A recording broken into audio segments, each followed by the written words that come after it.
5e histoire. Écoutez s'il vous plaît. Likez, commentez. Bonjour DMG. Je voudrais juste apporter ma petite contribution à la jeune femme qui a raconté l'histoire du serpent qu'elle a dans le ventre. Tout d'abord, je voudrais lui dire que le suicide n'est pas la solution. Ce n'est pas la solution parce que, comme elle a si bien souligné, c'est de la sorcellerie familiale et ça c'est vrai. Et c'est un envoûtement. L'envoûtement, il se soigne. L'envoûtement, il se soigne et la solution, ce n'est pas d'écouter Kanguka. La solution, c'est qu'elle cherche au fond d'elle. Toute personne qui aspire à croire en Dieu, qui a la foi, peut trouver en elle la guérison. Alors, parce que je ne voulais pas être longue, je voulais partir juste dans les faits, mais je ne peux pas. Il faut d'abord que je vous dise pourquoi je sais que son histoire est vraie et que ce phénomène-là existe malheureusement dans nos familles africaines.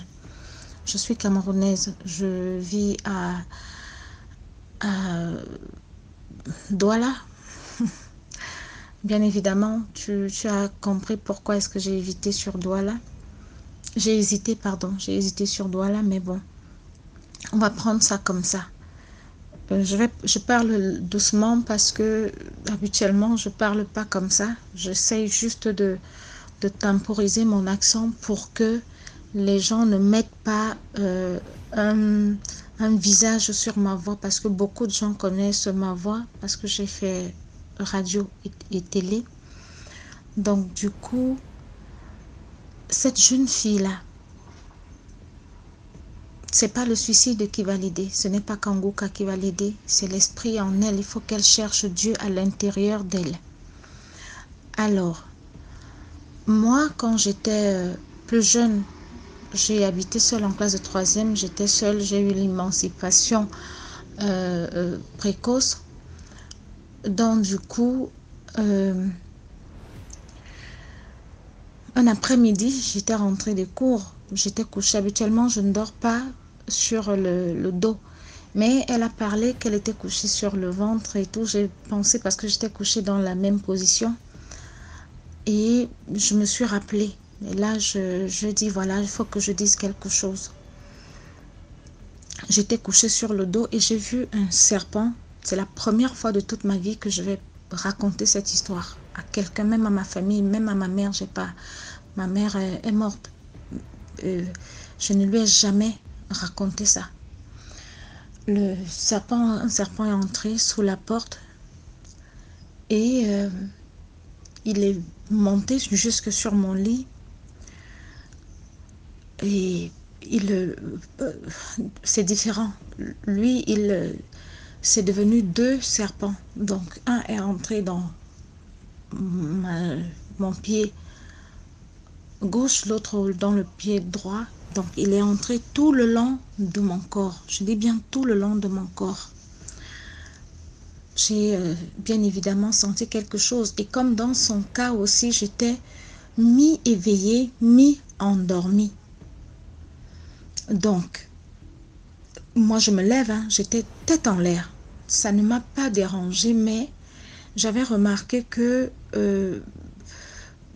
j'avais des comportements un peu bizarres.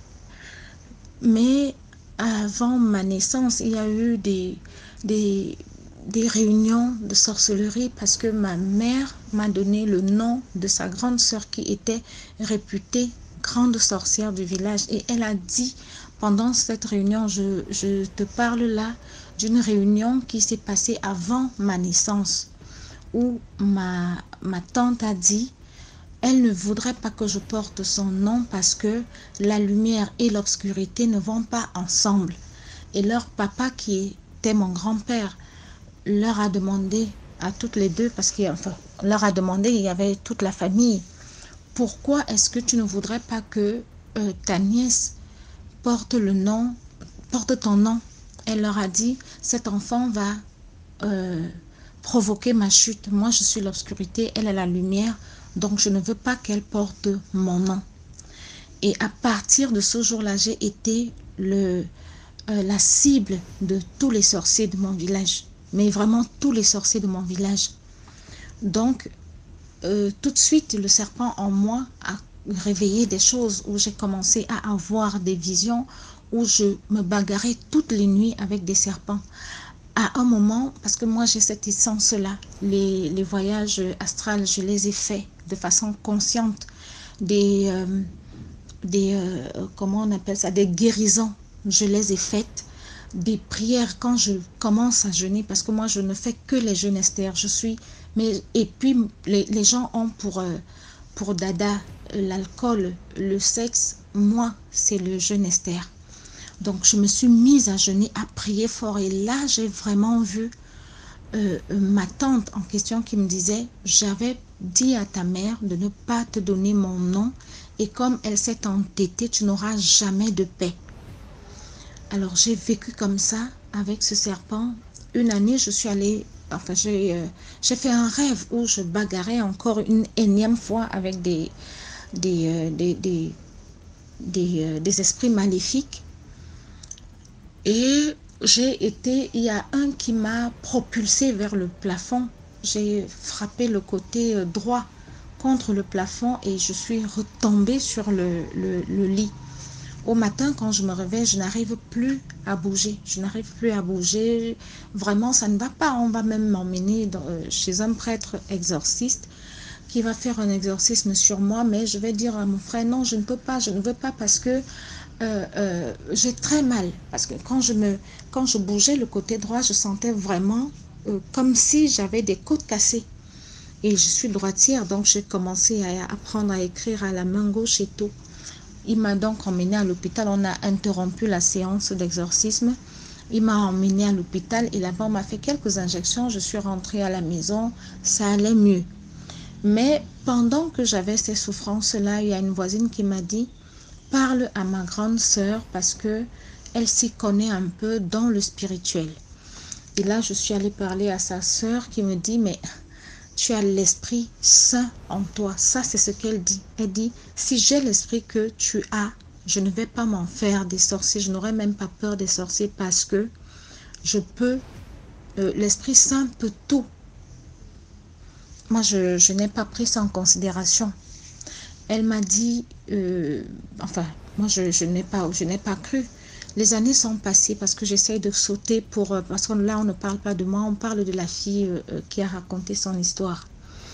Les années sont passées où j'ai mené ma vie comme ça. Est-ce que ce serpent en moi m'a dérangé de façon physique? Non. Mais spirituellement, j'étais atteinte parce que mon esprit est très très fort. J'étais atteinte parce que j'avais beaucoup de faiblesses, je voyais des choses, mais je ne pouvais plus aider les gens comme je le faisais avant. Donc du coup, la dame en question, donc la grande sœur de ma voisine qui est venue me dire, voilà, ma sœur peut t'aider, m'a dit, personne ne pourra t'aider, il n'y a que toi-même qui peux te sortir de là. Parce que tu as un serpent dans le ventre, c'est l'envoûtement. Et si tu ne te débarrasses pas de ça, tu ne pourras rien faire de ta vie. Alors, je me suis mise au jeûne, Esther.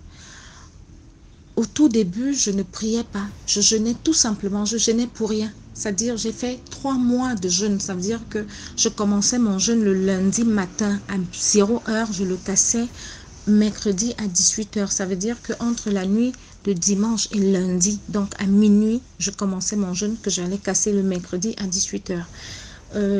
J'avais pris un peu de poids à ce moment-là, j'avais 75 kg. J'ai perdu, en 3 mois, j'ai perdu pratiquement 20 kg. Mais 20 kg, comme ça. J'étais comme une planche. Donc, le jeûne et la prière ont fait que j'ai développé, j'ai encore renforcé l'esprit spirituel en moi. Et ce serpent-là a dû d'abord s'endormir. Je vais juste m'arrêter là. A dû d'abord s'endormir parce qu'après, il y a beaucoup de choses que j'ai vécues, mais énormes. Et comme pour dire à cette jeune dame qui est au bout en ce moment, si elle peut être rassurée, qu'elle sache qu'elle n'est pas seule, qu'elle sache que je suis aussi un témoin vivant d'un envoûtement par le serpent. Et aujourd'hui, est-ce que j'ai encore ça? Non, il n'existe plus. De par mon acharnement, de par la spiritualité, de par la prière, je ne suis allée chez personne parce qu'il y a quelqu'un qui a essayé de m'enlever ça et qui est décédé. La tante dont j'ai fait allusion tantôt est décédée il y a un mois et demi. Je ne suis pas partie à son enterrement, j'ai juste envoyé de l'argent. Et voilà, on a fait le deuil, je ne l'ai pas vue. Ça faisait des années, je ne l'avais pas vue et je ne l'ai pas vue non plus quand elle est partie pour le repos éternel. Donc, s'il vous plaît, dites à cette fille-là que elle n'est pas seule et qu'il n'y a qu'elle seule qui puisse sortir de là. Et comme on dit, si sa maman est encore en vie, il faut qu'elle parle avec sa mère. Il faut que sa maman lui raconte l'histoire de sa naissance. Il y a quelqu'un dans la famille, quelqu'un de proche qui en sait beaucoup trop, qui a fait ça. Parce que je connais l'impact que cette histoire-là peut avoir dans la vie. Ça te gâche la vie, ça te ruine la vie. Tu ne peux rien faire. C'est mari de nuit à répétition. Ça te suit au fil des ans. Le mariage, tu ne peux pas voir. Enfanter même, c'est quasi impossible. Donc, vraiment, à cette jeune femme, je ne vais pas être longue parce que c'était juste pour elle que je monte aujourd'hui à raconter cette histoire, à poser aussi mon empreinte dans tes nombreuses histoires. Donc, voilà, ma petite contribution. C'est vrai que je peux m'étaler encore plus, mais si elle veut, tu vas lui passer mon numéro de téléphone et comme ça, je vais pouvoir l'aider. Je ne sais pas comment, mais comme on dit, l'Esprit de Dieu, il est omniprésent, omniscient, il est partout. Ça veut dire que même si elle est à Libreville et que quelqu'un est à l'autre bout du monde, la personne peut l'aider. Donc, qu'elle soit courageuse, mais alors très courageuse. Ce n'est pas la fin du monde, ce n'est pas une fatalité. Elle n'a pas cherché à avoir ce qu'elle a eu. C'est comme une maladie, c'est une maladie comme une autre. Moi, je considère ça comme ça. Donc, qu'elle ait foi en Dieu, surtout que le suicide est interdit. Si elle prie comme elle l'a mentionné, il lui est interdit de choisir de quelle façon est-ce qu'elle va quitter la terre, quel est Dieu se charger de sa naissance comme il l'a fait et de sa mort aussi. Alors voilà, je vais te souhaiter une bonne journée en souhaitant aussi une bonne journée à toute la famille DMG. Je vais te dire, mais vraiment, félicitations d'avoir pensé à ça parce que l'Afritude a beaucoup de réalités que nous voulons ignorer parce que le mimétisme, parce que les Blancs, mais il ne faut pas qu'on se détache de notre culture parce que c'est en nous, quoi. C'est en nous. Donc voilà. Courage, ma petite. Je n'ai pas écouté la première partie. J'ai juste pris aussi celle-là après avoir fait beaucoup de recherches. Mais sache que tu n'es pas seul. Ton phénomène n'est pas rare. Il y a des gens qui vivent ça.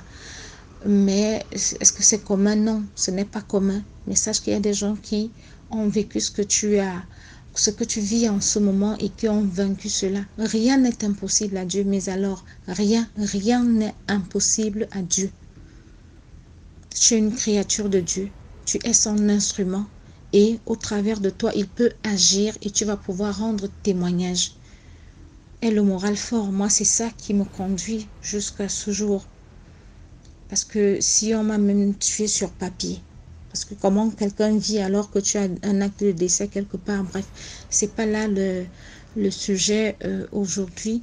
Donc, courage. J'invite les gens, tout le monde à liker, à commenter, à faire grandir ce beau concept qu'est celui de DMG TV, parce que ça nous met en garde de beaucoup de choses et ça nous fait aussi prendre conscience de certaines réalités. Merci pour l'histoire.